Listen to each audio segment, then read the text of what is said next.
ప్రియ సహోదరులారా, ఒక వ్యక్తి పేరు ఇస్సాకు. ఆయన తల్లికి తండ్రికి లోబడే వ్యక్తి. అపవిత్రమైన జీవితం అతనికి లేనే లేదు. తన జీవితం అంతా పవిత్రం.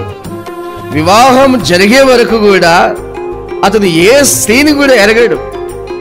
తన వివాహం జరిగే వరకు తన దేహాన్ని పరిశుద్ధంగా కాపాడుకున్నాడు.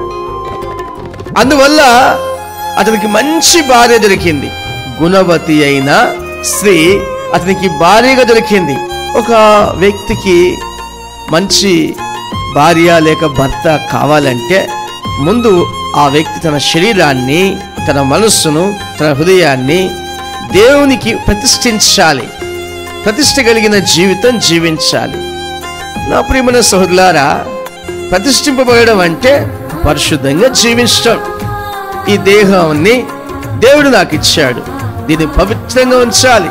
నా మనస్సు అపవిత్రపరచుకోకూడదు, దాన్ని పరిశుద్ధం చేసుకోవాలి, పరిశుద్ధంగానే జీవించాలి అని నిర్ణయపూర్వకంగా ఒక వ్యక్తి జీవిస్తే తినే ప్రతి పదార్థం కూడా మంచి పరిశుభ్రమైన ఆహారమే తింటాడు.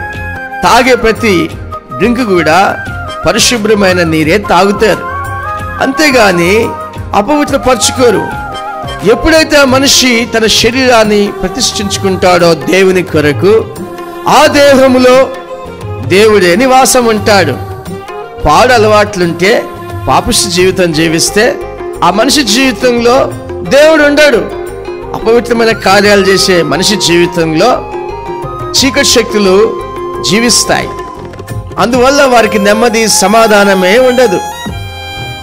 అయితే ఎప్పుడైతే దేహం పరిశుభ్రంగా ఉంటుందో దాన్ని కాపాడుకుంటాడు ఒక మనిషి, ఆ దేహంలో దేవుడు ఉంటాడు. మన దేహము ద్వారా మనము దేవుని మహిమపరచగలం. మన దేహంలో దేవుడు ఉన్నాడా లేడా అనేది ఎలా తెలుస్తుందంటే, పరిశుద్ధంగా జీవిస్తున్నప్పుడు, పవిత్రమైన కార్యాలు చేస్తున్నప్పుడు దేవుడు మనలో ఉంటాడు. ఇక ఎటువంటి తప్పు మన వల్ల జరగదు.